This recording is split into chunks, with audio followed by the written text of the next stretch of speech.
primeira coisa, eu gostaria de agradecer, né, você estar aqui com a gente, né, disponibilizando em fazer essa entrevista, apresentação do seu material. A gente está com essa iniciativa agora, que são para os autores começarem a divulgar, né, mais o seu trabalho. Alguns eu tenho feito a apresentação do artigo. Quando o autor se propõe a apresentar, é muito interessante, até para que a comunidade, não só acadêmica, mas a comunidade do todo, comece a se interessar por materiais científicos e buscar materiais científicos também, né? Como você é professor, já sabe a importância dessa divulgação. É muito, muito importante. A gente acaba levando conhecimento a outras pessoas. Nós somos uma ponte. Nós Sim. estamos no entremeio das ações, das proposições. Bom, então vamos começar um pouquinho você se apresentando como autor. Você já falou que é professor, está na escola agora, então é até legal para o pessoal ver que na vida real acontece, né? Isso. E o que te levou a fazer esse material? Por que esse tema que você se identificou? Fala um pouquinho para a gente sobre você. Eu sou professor da educação básica já há mais de 5 anos. Leciono diretamente mais, eu já tenho aquela ideia do masculino, lecionar mais matemática. Desde o meu início eu sempre leciono matemática na educação básica, na parte F2, Fundamental 2, anos finais. Sou formado em pedagogia, também em matemática e resolvi também me formar em física também. Legal. Aí sou pós-graduado, especialista em História e Cultura Afro-Brasileira, também capacitado em História e Cultura Afro-Brasileira, também especialista em matemática, língua portuguesa, educação à distância e outras aí. Na verdade, eu vou sempre querendo aprender aquilo que é necessário para mim, aquilo que a sociedade vai me cobrando, aí eu vou tentando aprender. Por exemplo, esse período de pandemia, quando entrou o período de pandemia, eu já era formado em educação à distância, então já consegui me adaptar melhor ao processo, parece que já estava adivinhando já o que ia acontecer. Foi bem fácil, não tive nenhuma dificuldade em me adaptar no ensino à distância, na elaboração de material, gravação de vídeo, atividades impressas online, não tive dificuldade com isso. E o que me levou a escolher esse tema? Desde a graduação, em 2017, que foi quando eu tive a disciplina de História, Relações Étnico-Raciais na graduação, eu já comecei a despertar. Eu estudei o material uma vez, fiz a avaliação e tirei 10. Como a minha universidade era EAD, eu tinha a possibilidade de fazer de novo. E acabei errando lá no sistema e abri a avaliação de novo. Quando eu abri, eu tive que refazer tudo de novo. E acabei refazendo, isso já outro dia, já tinha passado do período, e acabei tirando 10 de novo. Então essa disciplina já marcou na minha mente, já ficou. Aí quando foi em 2019, eu entrei em uma disciplina especial de mestrado no campus da UNEB, campus 4 de Jacobina, que era Cinema, Literaturas e Mídias em Relações com a Prática Pedagógica. Aí eu fiz essa disciplina e, como resultado, eu acabei produzindo 2 artigos. E um dos artigos foi justamente esse, que me interessou bastante. A ligação, a relação da história e cultura afro-brasileira, a diáspora, tudo aquilo acaba sendo um encantamento para você que gosta. Então, esse tema, ele ficou marcado comigo. Comecei fazendo, vamos dizer assim, uma introdução do que foi a história do negro de forma não total, mas mais simples, porque no artigo não vai caber tudo. Então, aí, a partir daí, eu já vou fazendo outras temáticas em cima da própria história. Por exemplo, já fiz um TCC agora para a disciplina de História e Cultura Afro-Brasileira, que já foi mais ligado à identidade e cultura negra. Então, já puxando dentro do tema, ou seja, dentro do tema inicial que eu tive, eu vou puxando as raízes dele, os galhos dele. Então, sempre nessa linha aí. Então, comecei aí, não quero sair daí. O que tiver de pesquisar dentro desse tema, dessa temática, estou dentro. Até porque tem uma orientadora, ela que é coordenadora do nosso grupo de pesquisa, ela é FOC, da UNEB, ela me disse assim: João, você tem que seguir uma linha. O que é que você quer? Porque eu acabei fazendo 2 disciplinas de mestrado, que foi Educação do Campo e essa de Literatura. Ele disse: o que é que você quer realmente? Você quer trabalhar na qual linha? Eu vou ficar nessa linha aqui. Então, o meu foco é esse. A partir daí, eu comecei a estudar nesse sentido. Tanto é que minha literatura que está em casa, literatura própria, literatura assim, o acervo literário que eu adquiri é todo na área de literatura africana. Seja da história, da literatura africana, da diáspora, de tudo. Então, tudo que eu tenho já está nessa linha. Então, é esse o caminho que eu quis, esse caminho que eu busquei. Certo.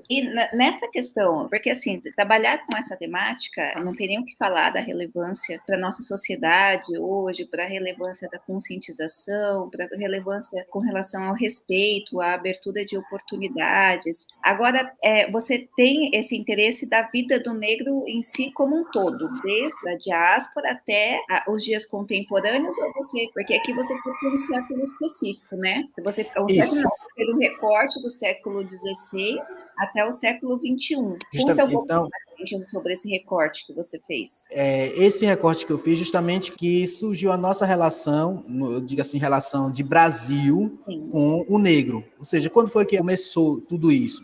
Desde a diáspora, ou seja, da vinda não, do forçar trazer o negro para cá. Então, de lá para cá, então, eu não busco estudar muito a história da África, do continente africano em si, do que tem lá, quais são as estruturas, qual é a geografia, qual é o território, não. Eu quero saber justamente a partir do momento que o negro saiu de lá, quais foram os seus desafios, quais foram as suas demandas, quais foram as suas contribuições para a formação da sociedade brasileira. Tanto é que esse artigo ele foi como se fosse o ponto inicial de tudo. De onde é que eu quero partir, aonde que eu quero chegar. Aonde que eu quero chegar, eu ainda não sei. Ainda tem várias proposições a surgir aí. Então, a cada pesquisa vão deixando novas lacunas que eu vou acabando pesquisando futuramente. A construção desse projeto já deixou uma lacuna, que foi a questão da comunidade quilombola, que eu preciso conhecer mais a comunidade quilombola, eu preciso conhecer mais qual é o papel da identidade nesse processo aí, como é que está o negro contemporaneamente, já que vivemos em uma sociedade líquida, como diz Bauman, vivemos numa sociedade líquida, como é que está a construção da identidade do negro atual. Então, vamos dizer assim, que eu construí uma linha do tempo, começando desde a diáspora, passando pela chegada do negro aqui, a sua função dentro da sociedade brasileira, como a construção da sociedade brasileira, no desenvolvimento econômico, social e outros. Quais foram as contribuições no sentido de revoluções, como está sendo visto o negro hoje, como foi visto o negro após a abolição de 1888, a assinatura da Lei Áurea, então como foi que se deu a adaptação do negro nesse sentido, e até a vida atual, que está no artigo, que é sobre comunidade remanescente de Quilombo, que é o que nós temos hoje, definitivamente. Temos mais próximos assim, vamos dizer assim, mais próximo do que foi a diáspora, e que foi todo o processo aqui dentro do Brasil. Certo. É importante você trazer essas anotações, porque assim, você tem um objeto, né, de estudo, que seria o negro, né, e a sua atuação em representatividade aqui no Brasil, representação. No entanto, você acaba indo por vários viés, né? Aí tem uma pitada de antropologia, aí tem um pouco de identidade, se você quiser um pouco para a memória, você vai. Se você quiser fazer um recorte ali dentro da área do cinema e da literatura em si, você consegue. Então, você acaba abrangendo um universo onde nesta construção de, como você mesmo falou, de vou encontrar aonde ir, aonde focar, porque as possibilidades são imensas, existe um processo de pesquisa que você já produz um material. Então, Isso. nesse processo onde você está pesquisando, você está construindo, você está entendendo melhor esse universo de pesquisa, você já produz para quê? Para que outros pesquisadores já não tenham que passar pelo que você passou. Então, de certa forma, como você mesmo falou, o artigo que você produziu, ele deu base e pode ser replicado. E aí é uma coisa que eu acho interessante a gente pensar com relação à importância desse tipo de material, porque eu vi o seu material, ele está muito democrático, ele serve para a pessoa do Fundamental 2, ele serve para a pessoa do ensino médio, ele serve para o universitário, ele serve para o mestrando, que está querendo conhecer um pouco melhor. Eu gosto muito de religiões, e eu estudei bastante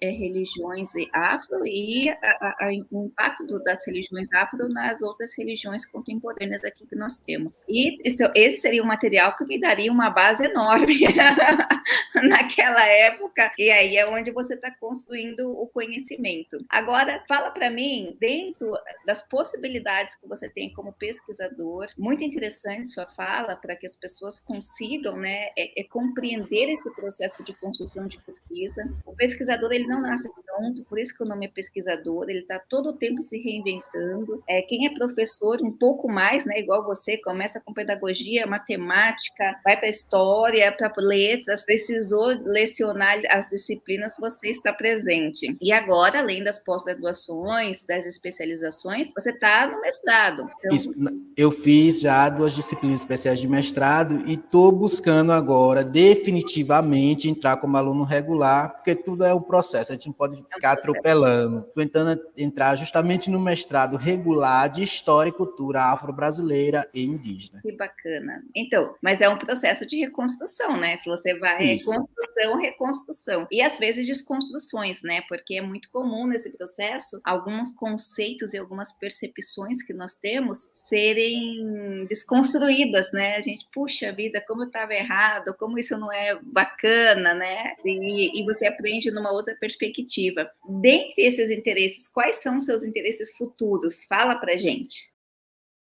Aí chegou no ponto crucial. O que é que eu pretendo principalmente a partir do artigo? Às vezes eu passei bastante tempo sem ler esse artigo, sem entrar no próprio sistema. Mas eu acabei imprimindo ele em formato de livro e às vezes eu acabo lendo quando quero montar outro trabalho, que eu já estou sendo referência de mim mesmo, os próprios trabalhos.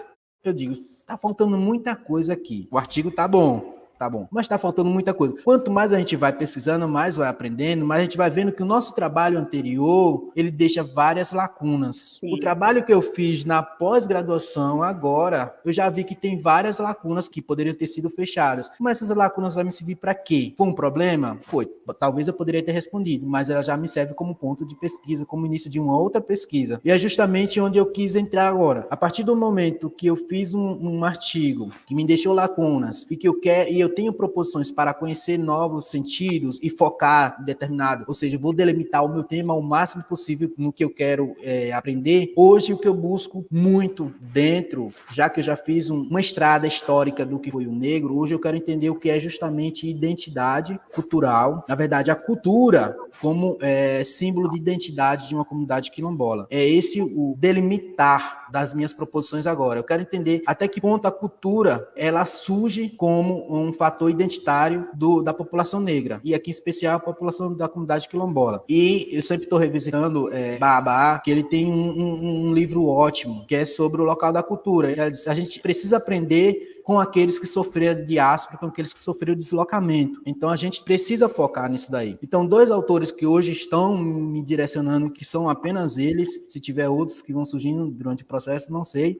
mas que só é Stuart Hall e Baabá, que são os 2 autores que eu estou focando agora, que é a identidade cultural e o local da cultura, ou seja, eu devo verificar nesse ponto onde é que a cultura ela pode ser representante, ela pode representar o sujeito, ou seja, quando ela ocupa o lugar da identidade. Verificando que Bauman disse lá atrás, que nós vivemos em uma sociedade líquida, que a identidade ela está, vamos dizer, em um processo líquido, que ela nunca é fechada ou única, que ela sempre está em processo, a gente tem que verificar o quanto essa cultura ela pode ser representada como identidade. Então esse é o meu objetivo futuro dentro do que surgiu lá quando eu construí esse artigo. Então eu vou delimitando, procurando caminhos por onde eu quero pesquisar e respostas que eu quero adquirir. Afinal, o que move o mundo são as perguntas e não as respostas, né? Então, várias perguntas vão surgindo e eu vou tentando procurar respostas e isso vai me dando novos caminhos, ou me dando novas proposições por onde eu quero, por o que eu quero fazer. Se isso não está certo, eu vou fazendo, refazendo. É um processo contínuo, né? A gente faz,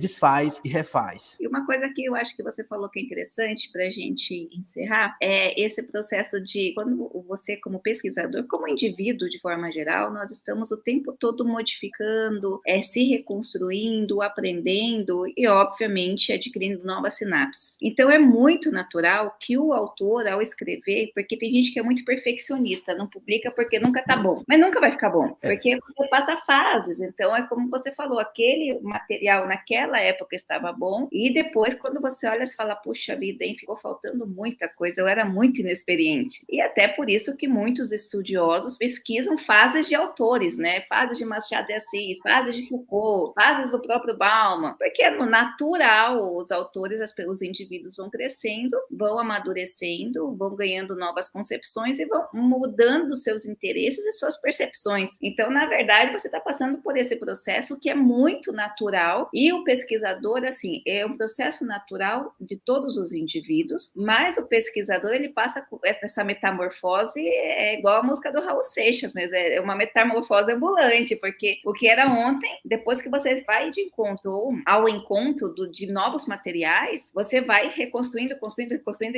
e vai modificando. É uma metamorfose o tempo todo. Então, isso é muito interessante para quem não publicou ainda, para quem fica meio empacado, para quem acha que nunca está bom o material, até deixar fluir, né? Deixar a coisa acontecer para fazer história, para fazer impacto. É como você falou, esse material você enxerga que, apesar de bom, ele hoje você enxerga com algumas lacunas, mas ele não deixa de servir a comunidade, ele não deixa de servir o aluno do ensino fundamental, do ensino médio, do superior e da básica para quem está no mestrado. Então, porque ele está ali. Então, você hoje vê como crítico, como pesquisador, que poderia ter algumas lacunas que você quer trabalhar, mas não deixa de ser importante porque ele está ali, está publicado, está fazendo o impacto dele. Isso, é um material científico já confirmado a partir de várias pesquisas, vários autores, então ele tem várias informações importantes ali dentro dele. Ele pode ser uma base teórica para vários projetos de pesquisa, para vários TCCs, trabalhar no ensino fundamental, principalmente quando a gente vai para a sala de aula, num trabalho com história. Ali tem, vamos dizer assim, de forma simplificada, toda a história, desde a diáspora até o que acontece hoje, que a gente precisa trabalhar no ensino fundamental, ali está posto, pode ser trabalhado. Quando eu for produzir um TCC, que o TCC, de forma mais simples, eu preciso daquelas informações, quando foi que começou a diáspora, quando foi que os primeiros negros chegaram ao Brasil, de que formas foram trazidos, e por que eles foram trazidos inicialmente, quais foram as evoluções que aconteceu desde a chegada do negro até a assinatura da Lei Áurea, por que se diz hoje, que eu sou bastante crítico quando se diz assim, a Princesa Isabel foi quem deu libertação ao negro. Quem vai rever a história do negro no Brasil vai ver que é totalmente contrário. Ela foi apenas a assinatura de uma lei, algo que já vinha previsto desde da época que o negro chegou no Brasil. Então já se dizia, quando o negro chegou aqui, logo após ele já começou a se defender do trabalho. Ele começou a fugir dos engenhos, começou a fazer várias revoluções, até a criação do quilombo. Quem foi os líderes do quilombo do Palmares? Quem foi o primeiro líder? Que a gente só se fala muito de Zumbi do Palmares, mas antes dele teve Gangazumba, que foi um importante líder também. Então, após isso, como foi que Zumbi do Palmares foi morto? Todo esse processo, quais foram as revoluções? A Conjuração Baiana, que foi muito interessante, Mineiro, Tiradentes, que teve também nesse processo. Então, outras informações muito importantes, desde as ações afirmativas que nós temos hoje, o acesso do negro às universidades, que está posto naquele trabalho também, o acesso do negro às universidades, criação de cotas, a Fundação Palmares, que foi também uma das possibilidades criadas posteriores para a legalização das comunidades quilombolas. Então, todas as informações estão postas naquele trabalho, então são muitas. Então o que a gente precisa fazer de um recorte histórico, por exemplo, eu só preciso falar de comunidades quilombolas. Lá nós temos tanto falando de uma comunidade quilombola específica que eu quis trazer, que é uma comunidade que eu conheço, trazer a identidade daquela comunidade também, como surgiu, por que surgiu. Eu tenho também lá como falar das revoluções que aconteceram durante o período escravista no Brasil. Eu quero saber como foi a vida do negro pós-abolição. Foi pior do que quando estava na escravidão, sinceramente. Então, tudo isso está posto lá. Então, o trabalho é importante como fonte de pesquisa, mas as lacunas que ele deixa, não deixa lacunas que prejudiquem o trabalho, e sim que incentiva novas pesquisas. Isso que é importante. Exatamente. Bom, você está de parabéns, agradeço o seu tempo de parar um pouquinho para dar essa atenção aqui para a gente, para esclarecer para a galera, para se mostrar enquanto pesquisador, professor acima de tudo, com essa missão nobre. Ser professor hoje é realmente uma missão inigualável, aqui ainda mais no Brasil, com os desafios que nós temos. Muito obrigado. Já chama aqui o pessoal que vai assistir para ir lá na revista Núcleo do Conhecimento, procurar o artigo. Você pode colocar tanto pelo nome do João Santos da Silva Júnior ou colocar o título, né? O Povo na História de um Povo, a vida do negro no Brasil entre os séculos XVI e o século XXI. Você quer falar mais alguma coisa para a gente encerrar, João? Só desse título, quando eu pensei no título O Povo na História de um Povo, que foi que eu quis colocar? É o negro na história do Brasil. Então, já disse assim, mas que título meio estranho, O Povo na História de um Povo. O que eu quis colocar justamente nas entrelinhas foi isso, o negro na história do Brasil, porque na história do povo brasileiro. Aí esse recorte entre o século XVI e o século XXI, justamente para a gente fazer um panorama, uma introdução do que foi essa vida. Muita coisa está por trás de cada temática aí, principalmente quando a gente fala de diáspora, o que foi a diáspora, o que tem por trás da diáspora. Ah, mas o negro só foi escravizado quando ele veio para cá. Não, o negro também foi escravizado no continente africano. Havia tribos que escravizavam seus próprios rivais, batalhas entre tribos africanas, que os vencedores ficavam com os vencidos, escravizavam. Então, escravidão não só foi a partir do momento que o negro veio para o Brasil, ele já era escravizado lá. Claro que esse processo ele se expandiu muito a partir do momento que se, vamos dizer, descobrir a colônia brasileira, entre aspas, que aí começou-se a explorar, precisava de mão de obra. Os índios que não são besta nem nada, caíram fora, então precisava de alguma outra mão de obra. O negro. Então o negro não veio de boa vontade, eles foram arrancados, como eu trago essa fala no texto, eles foram arrancados da sua terra de origem e jogados aqui para trabalhar. Então o negro foi duro lá no início, quando eles vieram, foi duro pós-abolição de 1888, porque logo após a abolição já veio logo a instituição da República, que ainda foi mais difícil ainda para ele, e é difícil até hoje. É claro que nós temos ações afirmativas que ajudou muito durante esse processo. Contudo, ainda não chegamos ao auge. Não sei nem quando vamos chegar. Nós não temos essa... Tem que ser uma busca diária, uma luta diária. O negro precisa lutar diário. É como o Munanga sempre traz. Ele tem uma frase que eu acho interessante, que ele diz assim, a mulher, ela vive uma dupla questão diária, que viver num país racista e no mundo machista. O negro também, o homem também, ele vive num mundo racista. Então, a mulher ainda é mais ainda, a mulher negra. Então, nós temos várias lutas a ser vencidas. Eu acredito que a função da pesquisa é justamente isso, buscar respostas. Se tá bom, vai lá, publique. É bom você expor as suas opiniões, expor seus pontos de vista. A gente só vai conhecer a nossa subjetividade, o outro só vai conhecer a nossa subjetividade, a nossa ideia de pesquisa se a gente publicar. Se tiver vontade, preciso melhorar. Existem muitos autores ótimos, maravilhosos, que você precisa pesquisar para contradizer a sua ideia. Eu não sei se meu ponto de vista está bom. Busca um autor contrário a você. Né? Porque assim, o que a gente procura na revista Núcleo é democratizar o conhecimento e o local de fala. Então, nós temos o cientista, pesquisador, pessoas civilizadas, quando não concordam com uma ideia, escrevem um outro artigo contrapondo a ideia. Em pessoas realmente que são intelectualizadas, que têm um nível intelectual, elas não entram, não são haters, elas não entram em discussões de fórum, elas escrevem outro material científico com base à altura para contrapor a ideia. E nós temos que trabalhar com respeito, as pessoas têm direito de pensar e ter opiniões próprias, e tudo bem, gente. A pessoa tem direito de pensar uma coisa e tudo bem, é o ponto de vista dela. E nós, pesquisadores, professores, não só temos a obrigação de respeitar, mas se contrapormos, temos a obrigação de contrapormos à altura. Não concordo com essa teoria, então não concordo porque isso. Eu acho muito interessante isso no movimento filosófico desde do século XVI até o século XX. A gente tem autores que vão para autores e vão escrevendo, né? Se você pegar Foucault, Kant, Habermas, Hans Jonas, Spinoza, eles vão lendo, né?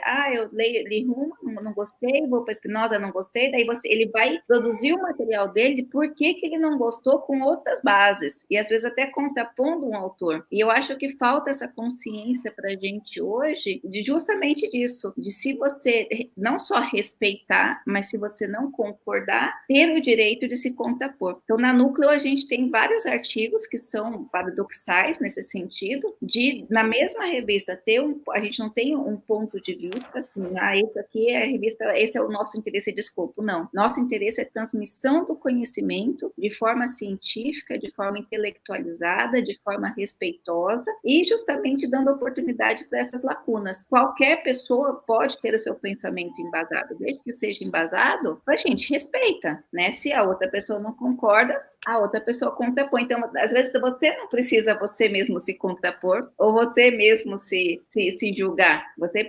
publicando o material, você abre espaço e tem que ter também certa maturidade para receber as críticas quando elas vêm desta forma, né? Abre espaço para novas discussões, para novos pontos de vista, em acordo ou desacordo com o seu ponto de vista. Existe isso, né? Como é democracia, a gente vai ter que abrir espaço para ideias diferentes da nossa. A gente pode absorver aquelas ideias e melhorar o nosso trabalho, ou então vamos fazer outro artigo contrapondo a ideia da outra contraposição. Então, tudo é incentivo, tudo é caminho. Verdade. Bom, João, então vamos encerrar a reunião, tá? Nossa entrevista está ficando bastante. Está se estendendo, a gente tem assunto aqui para ficar até amanhã, mas você está na escola. E aí, eu mais uma vez agradeço, muito obrigado. A gente vai se falando. Pronto, eu que agradeço a oportunidade da revista, conceituada, né? Uma revista que ganhou nome no Brasil e no mundo. Inclusive, meu artigo está publicado em várias línguas, inclusive com acesso em várias línguas, né? Então, parabenizo a revista por essa iniciativa de democratizar a publicação, dar chance, dar oportunidade a vários autores que estão por aí ainda enclausurados. Busquem publicar. Quando você publica, você expõe suas ideias. Isso é importante. Verdade. Muito obrigada, fica com Deus. Também fica aí o recado do João. Publique, porque você está não só expondo a sua ideia, mas contribuindo para que outras pessoas tenham esse contato aí com coisas, às vezes, que não tinham pensado, né? Com assuntos que não tinham pensado, com posicionamentos que não tinham pensado, e são muito interessantes. Com certeza. Gente, fica com Deus. Obrigada, João. Tchau. Tchau, até mais.